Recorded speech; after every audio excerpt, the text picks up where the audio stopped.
So, good morning. This is Rachel from Two Sisters Health, and this is my sister, Jen. Hi, everyone. Jen. And we're interviewing Barbara today. Jen, do you want to do the introductions? Yeah, Barbara is one of my oldest and dearest friends. I've known Barbara since I became a grown-up at age 18, I think. I think that's true. Or if it's not exactly true, it's really darn close to true. And Barbara and I have been friends for many, many years, and she has meditated the whole time that I have known her. And I've always admired it and respected it, and I still can't sit still and quiet for 10 minutes, right? So when we were coming up with people to interview about meditation, I was like, who the heck do I know? That Barb meditates. Even if you don't meditate all the time every day, you're my meditation friend who knows a lot about it and has tried a lot of different kinds of meditation. You've read very deeply about meditation, and I've always asked you lots of questions and sought your guidance when I was trying and failing to get practices going and sustained over the years. It's kind of funny, like you're my meditation touchstone for many years. And so I'm excited to hear you kind of reflect on your experiences with meditation. And yeah. Well, thanks, Jen and Rachel. I really feel honored to be asked to do this. I just hope that I say something that contributes to the conversation. And Jen, what you, in reflecting on the past 35 years of meditation, you may not realize this, but when I first did guided meditation, you were the one that gave me the tape. I read that in what you sent me, and I was like, oh, I wonder who sent her that tape. You. So it stuck with me. That's hysterical. Yeah. That, I'm sure that was my first introduction to meditation. Was, I think, a therapist suggested it to me. And, I never did over the years I've tried and stopped and tried and stopped, but I had I had a cassette tape that just had these little 5-minute meditations for a long time. Yeah. That's hilarious. Very short. It was guided. I mean, of course, now we have apps. We have online everything. We've got, we don't have to do that anymore, but I probably still have that tape buried somewhere. So that's so funny. So thanks. Yeah. So in reflecting on your relationship, frankly, with meditation, right? What would you want to tell people about your experience with meditation, I guess? If someone was like, I've never meditated, what can what do you think? What should I do? Well, I definitely think keeping it simple is, especially in the beginning, is important. And, guided meditations are really good for that. I find them distracting at this point in my practice. But my favorite definition of meditation is to be aware of one's surroundings. And I'm sitting in a chair. I'm looking at a tree. I'm breathing. My body is saying this to me. So I think that's, the guided meditation where an imagery is developed. It can sometimes be a really good way to get started. And when I did that tape you gave me, I believe it taught me to use a code word when I get this monkey mind, because and I remember initially it was a physician who kind of did a touch point with me because they knew how high drive I was, and it was difficult for me to sleep. I mean, I just couldn't shut off my thoughts and my brain. I mean, I just always have been been a very active thinker. And so he suggested I lay in the sun, which was an early form of meditation. Of course, I got skin cancer later, but I'm sure I'm not recommending that for anyone to do their meditation. A candle would be good. But anyway, I chose the word cloud because I was largely laying outside looking up at the sky. So certainly keeping it simple. It just doesn't have to be that complicated. it can be a part of every day. You know, you've talked about mindfulness. So that's my first thought. Mm-hmm. Rach, do you have any questions for Barbara? Well, I'm curious, what is your practice? Like, do you have a regular daily practice? And if so, could you tell us a little bit about that? I have had a daily practice. I think it's lapsed a little bit because I'm doing some pretty intensive physical work right now, some physical therapy. And so it's been distracting. So I appreciate this invite because it kind of got me reconnected with how beneficial this practice is for everything I'm going on, through right now physically. Hmm. I have some chronic pain issues, so I'm going to be very interested in seeing how, how that works. I also, but what I generally practice now, because I've done a number of different kinds of, I mean, I'm game when it comes to meditation or community groups or sanghas or teaching. I'm always game. I did transcendental meditation early on with a group.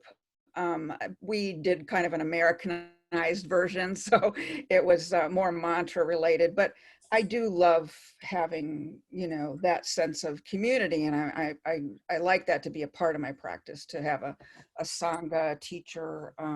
Barb, what is a sangha? A sangha is largely a group of I'm trying to think. I think it is actually a Buddhist concept, but it's a group for me. I'll tell you what it's been like for me to do sanghas. Sure. Favorite one was in Chicago because there were about 20 of us. We met in a church. We sat on our little pillows, and we would have two things go on. We would have Dharma talks, which kind of explains the laws of Buddhism. And I was fortunate enough that I was the leader of this particular Dharma talk was a student of Thich Nhat Hanh, who just passed away recently. Oh, wow. So that was a real lucky gift. In that group, we also, so he'd have a Dharma talk and then we'd all meditate together, which is just so powerful. It's like, I was going to ask. yeah, I mean, that's why I'm looking for something like that now as well to supplement my individual practice, which now is usually I do about 30 minutes. It's usually mindfulness. But then he also did movement meditation. So we did a walking meditation, which is probably one of my favorite forms of meditation. We literally walked around the room and it was dark. And, I think we just had candles and it was just so powerful. Wow. But my practice isn't that way so much today. I pretty much focus on mindfulness, but I've added metta, loving kindness meditation, particularly since this last few years have been very rough on people. So I don't know if I answered your question about what is Dharma and what's a Sangha, but I certainly, if I had anything to talk about in this session, it would be metta, loving kindness meditation, where it's so helpful. It's so helpful on so many levels. It's the practice of directing well wishes to myself and to others. And it goes, I don't know if you want to hear what it's. Yes, please. It's pretty short. Yes. And I change it. Everybody does it different, but usually I'll do it in the beginning of my meditation practice, and then I'll get into a seated practice. But it goes something like, may I be happy, may I be well, may I be safe, may I be peaceful and at ease. And after I do that for a little while, I direct it, to someone else in my life, usually someone I have a loving relationship with. And then I direct it towards someone I'm having challenges with. It's like, I don't want to meditate for them. That's my initial thought. It's like, well, I don't like you, or I don't like what you're saying, or I don't like what you're thinking. It's like, so I think it's really helpful to project that. This has opened up an amazing door for me lately, though, because what's happening is I'm starting to use it with my own grief. In the last few months, I lost my father and I lost my younger sister. And there's just something so, I feel so connected Mhm. when I do a metta for them. So, and then, finally I sort of like do a universal, may all beings, yada, yada. So that's kind of my practice today. That's beautiful. Yeah, that is beautiful. I've done metta meditation before. Wonderful. Yeah. Wonderful. Please use me in that. Okay. Yeah. Vibes to me. It's all about me. So I want to ask another question because you brought up that you have a mind that just won't stop. And in my medical practice, I can't tell you how much I hear that. So one of the issues I deal with the most would be insomnia. People can't sleep because they can't turn their minds off at night. And, when you ask them, well, what is it? Do you go to sleep and you wake up in the middle of the night? Can you not wake up? And it's all those things, right? Their thoughts wake them up in the middle of the night and then won't stop and they can't go back to sleep, or they won't let them fall asleep. So can you maybe reflect on if that's helped you, and not specifically with insomnia, but maybe explain some of the challenges that brought you to meditation and how that's helped? Yeah, for sure. Because it was all about, relaxation early, and it was about, uh, just having an active mind. Now, today it's different. I have trouble sleeping because I have chronic pain, and this is going to be, and I'm finding that, and I have tried it at night. It depends how high my pain level is, whether it works. But I do think it sets a standard so that I can flip into my code word or just breathe, start breathing. Now that always helps. I know it helps. And sometimes I use it in a combination of a little acupressure mat and things like that, because I don't want to do, I try not to do anything like Advil or things like that. But I do have a chronic pain issue that I'm feeling pretty positive about the daily practice setting a tone for my body. And certainly, you know more about this than I do, Rachel, but I know there are neurotransmitters that are emitted during, beneficial during meditation. I've been reading lately that meditation is beneficial for a lot of things like depression. I just moved to Seattle. Season affective disorder is alive and well here. I already did my light units this morning.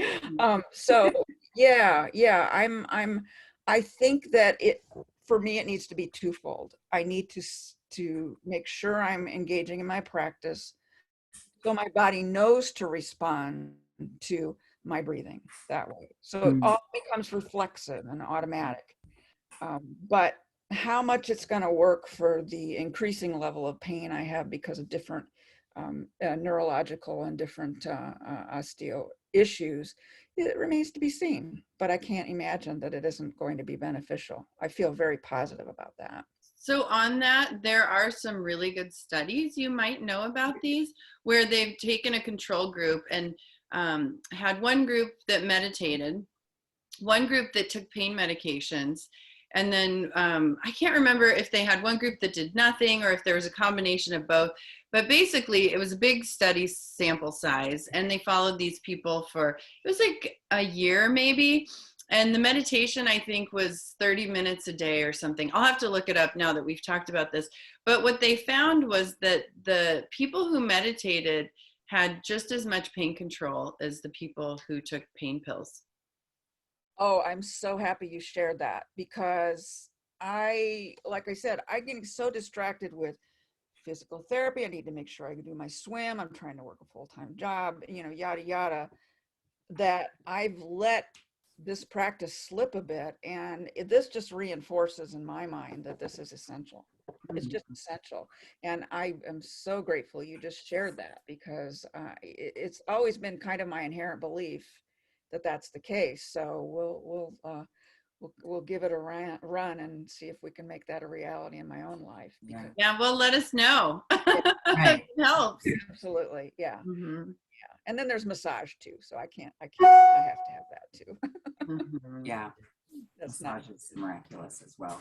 Yeah. Barb, I would like to ask you to talk a little bit more about uh, meditation community, because I feel like we haven't talked too much about that in any of our conversations about this so far. And it's something, are they hard to find? Is that like not, because you have not been that long in Seattle now, and maybe you haven't even looked for anything there yet.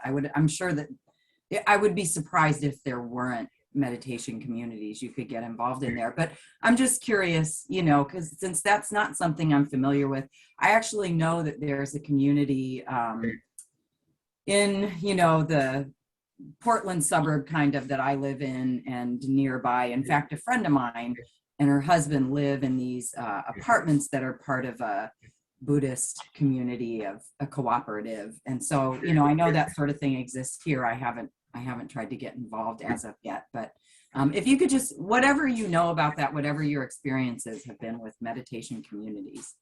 It's been far easier in the past, and I have one word that explains it, which is COVID. Oh, sure, of So course. that's been my biggest challenge is I choose very carefully any activities that I do that involve being in the environments where Sure. other people. Swimming is one that has become so essential that I will take that risk. Yeah. So I have not been able to develop a sense of community here because what I'm really looking for, I know there's a lot of online communities. I know there are, but man, I want that, you know, that connection. I want to be in the same room. I want to feel that. And it's not that the both aren't beneficial, but that's what I'm looking Sure. for.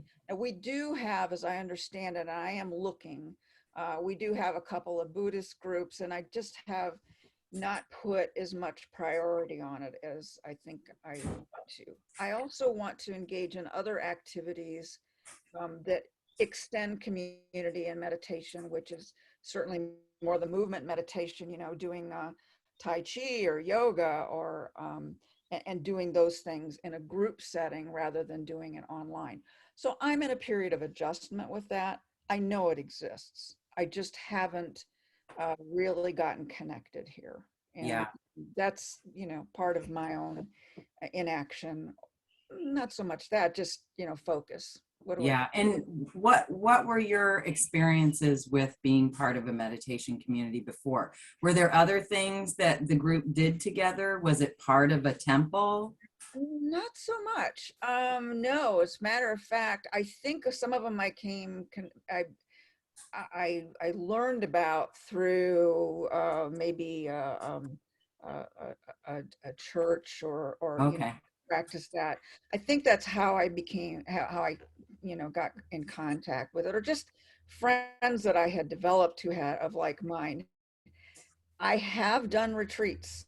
Retreats are, you know, thanks. You're reminding me of things that do work. Retreats Mm-hmm. work. You are then surrounded by, and I have been to them, you're surrounded by people of like mind. And so that can develop into smaller sets, you know, smaller groups. But there are definitely ways to do it. I just think I've been slowed in my own thinking because I'm risk averse when it comes to COVID. But I think, you know, we're at a place now where I might look into a retreat. So thank you, ladies. Our Yeah, and pleasure. thank you because everyone we've talked to, and mostly what Jen and I have talked about thus far, is meditation as a solitary singular practice. And, you know, Jen in particular has brought up multiple times throughout our talks that she is a social person, needs to be around people, wants to be part of a group, like doesn't really want to do too many you know, put too much energy into hobbies and things that are solitary, right, Jen? And Yeah. so this is kind of creating it with a new vision that it is for everyone. You don't have to be someone who wants to sit alone in their house and meditate. You can actually do this as part of a group and make it a community thing. Yes, absolutely. Mm-hmm. I couldn't agree more.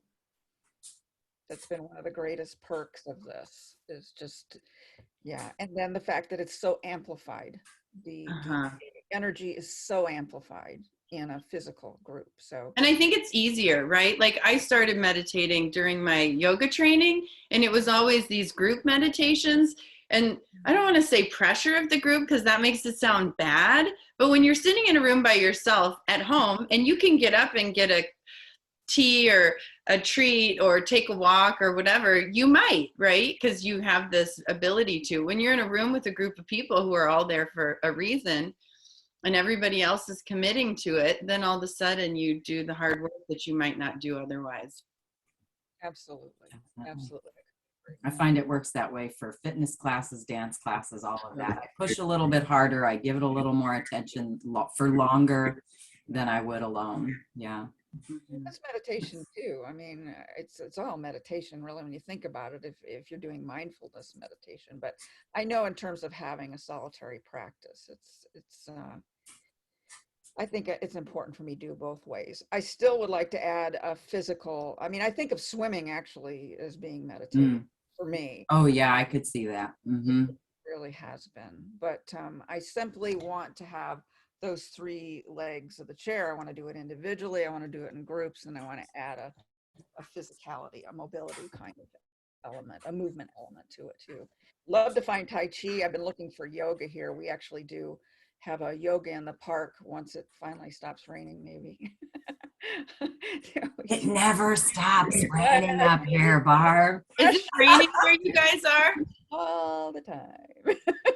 This has been a ridiculously wet spring. Like even for people who have lived here for decades and decades, they're like, no, this is more wet than it usually is even. It's so dry here, totally dry here, always dry here. Coming from Arizona, this has been quite a shock. It's all good. I can breathe here better than I can breathe in Thank Arizona. goodness, that's wonderful. Yeah. So anyway. So I have another question for you, Barb. Since you have had a practice mostly on and off over the years, are there things you might warn people of, right? Like, I don't know, maybe I'm asking you to give a little bit of a pep talk to people who are getting started and and maybe it's for me because my mind never races as fast as when I am trying to have that 10 minutes of stillness. And so maybe give me a pep talk. Oh, Jen.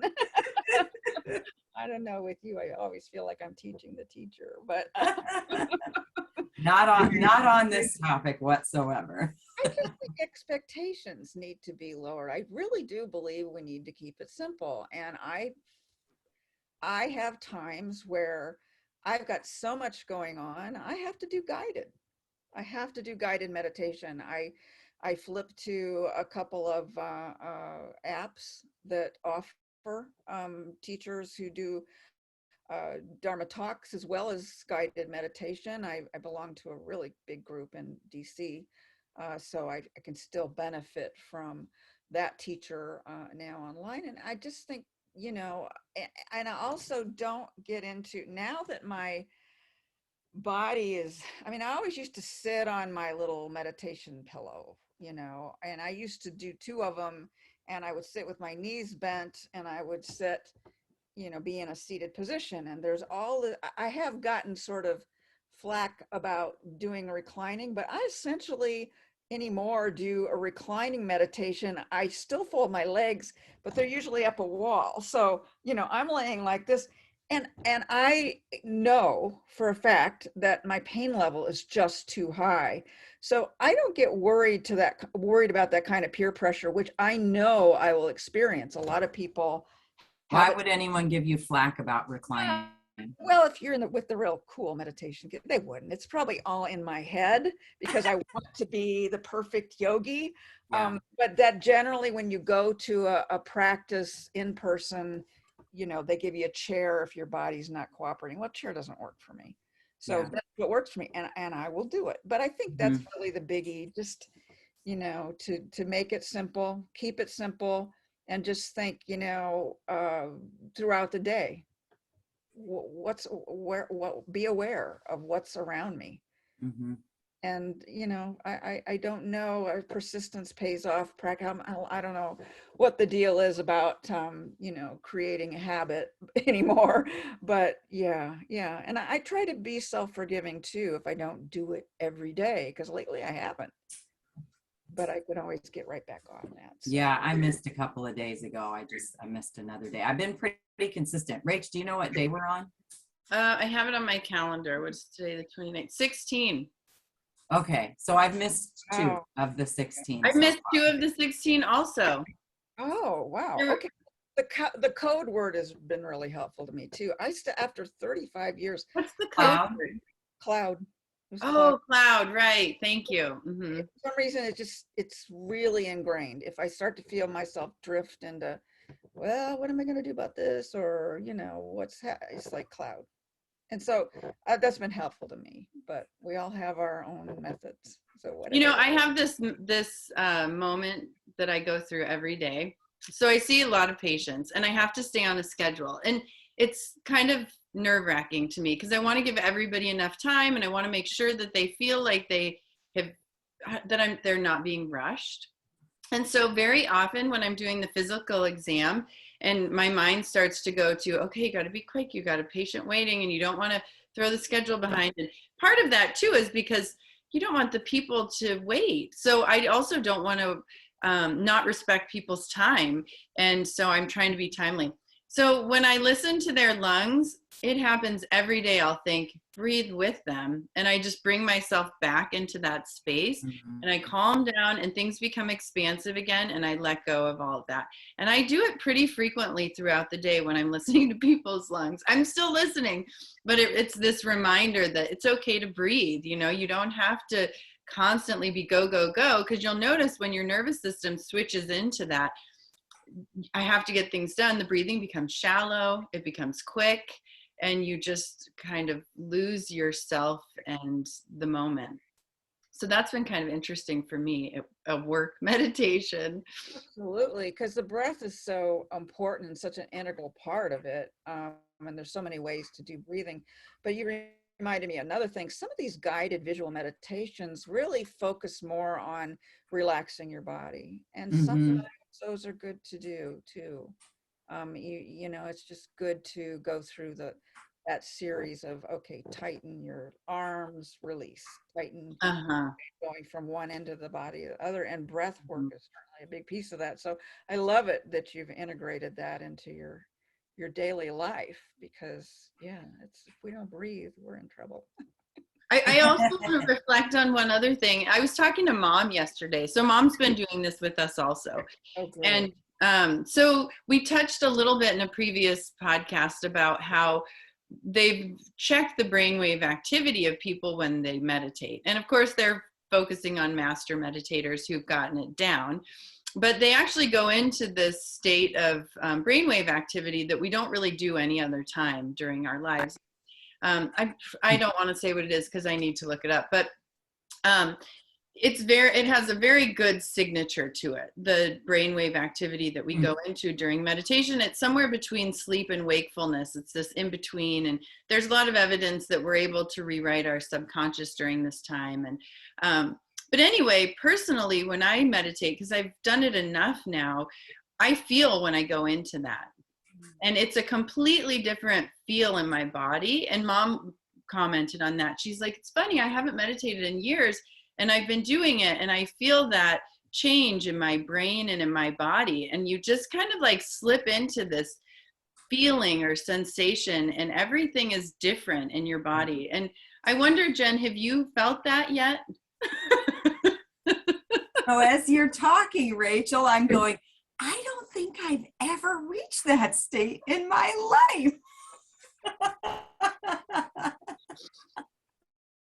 So yeah, I don't know. I certainly have never had that experience. No. Barb, have you? Yeah, it's usually doesn't happen to me though until about 15 to 20 minutes in. Oh, really? Yeah. So if you're doing a shorter one, I don't know. Maybe that's a piece of it. I don't know. There's nothing wrong with doing a shorter one, certainly. But Well, yes. everybody's different, right? Yeah, exactly. And it's pretty consistent for me throughout the years. You would think the more I meditate, the faster I would get into that state. Interesting. always about 15 to 20 minutes. That's Interesting. why I usually do 30 at least. And with me, it's pretty quick. Is it really? Oh, Mhm. I'm jealous. Great. Lucky duck. And with Jen, it's never. Monkey mind, jumping around, jumping around, jumping around. I love it.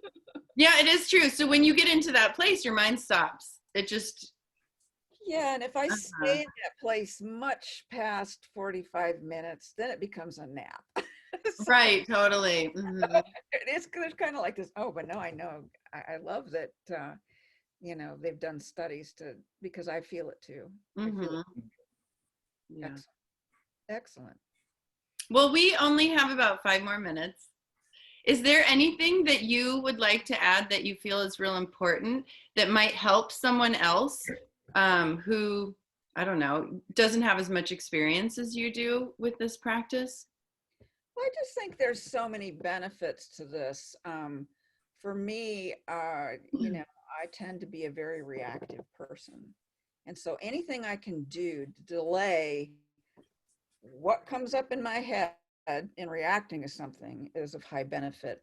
And this certainly does serve in that capacity because it helps me control that, delay my reactions a little bit, and also just be on more of an even keel. So it's not just about the initial thing that I started it for, which was for relaxation. And I feel really blessed that Jen gave me that tape. Hey. Oh, that's so crazy. Barb, have you influenced people in your life to meditate other than me? Like your son or anyone, I'm just curious, family members or anything? It's interesting because my daughter-in-law was just asking me about it because of this interview we were having today. She asked me to expand on it a little bit. She had never asked me about it before. Oh, wow. Yeah, so that was pretty cool. I don't know that I have that as an agenda. If you see me do something and I'll share with you about it, but I don't really have an agenda because I don't know the older I get, the less I know. And I sure don't know what's good for somebody else. But yeah, if something I'm doing looks beneficial, and it could be beneficial to you, yeah, awesome. But I don't know that I've particularly influenced any one person. I know I was telling Rachel during one of the other conversations we had about this. I think I encouraged Mike to look into meditation when we were first dating, and he just looked at me like I was an alien. And of course, I didn't have a meditation practice that I was doing at that time either. I don't know what I was thinking. But you got Barb meditating. Oh, and that's, had a ricochet effect. And again, this time in the world, we need as much compassion as possible. So I will continue to put in a plug for the loving kindness. Yeah, so the metta meditation, actually, maybe this week, Jen, we could focus on a metta meditation. So really simply, you started out, so if people feel like they don't have the words, you could look it up online. I'm sure there's a lot posted, but you're going to love yourself. You're going to think about someone and send them love, and then you're going to send love out to the world. Would you say that in a nutshell, that's it? That's exactly it. And yeah, and again, the big piece of that is, am I having issues with someone? Is there someone I'm really don't even Oh, right.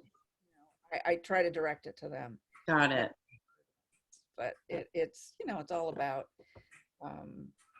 my internal makeup. It's all about me when it comes to that. I mean, but I don't know that sending love to the world isn't anything but helpful too. So no, that you got it right. Absolutely. Well, thank you so much for thank you, Barb, today to talk with us. We really appreciate your insights. It's lovely to see you and talk to you. Oh my gosh, absolutely, for sure. And I've probably known you, Barb, for around 30 years too, right? Yeah. Crazy. We've gone through some processes, haven't we? Yeah. Here we are. All Here right. we are. Thank you. Thank you. All on the West Coast, Oh, by way of the Midwest. Finally. There is, just to throw it out there, a Buddhist temple. It's a Zen temple here, and they do retreats. So maybe that'd be a fun girls thing to do. We could do a my retreat. Yeah, we could. I'll send you the link. It's here in Mount Shasta. love that. Yeah. Love that. Oh man, I'm making out on this one. I don't know if anybody else is, but this is Well, Barb and I keep saying we need to do a spa day, a spa weekend, something like that. So you may have hit on the thing. That'd be really fun. It would be fun. Yes, Okay. it To be Okay. continued. To be continued. All right. Love you, ladies. Love you too. Mwah. would. Happy meditating. Happy meditating.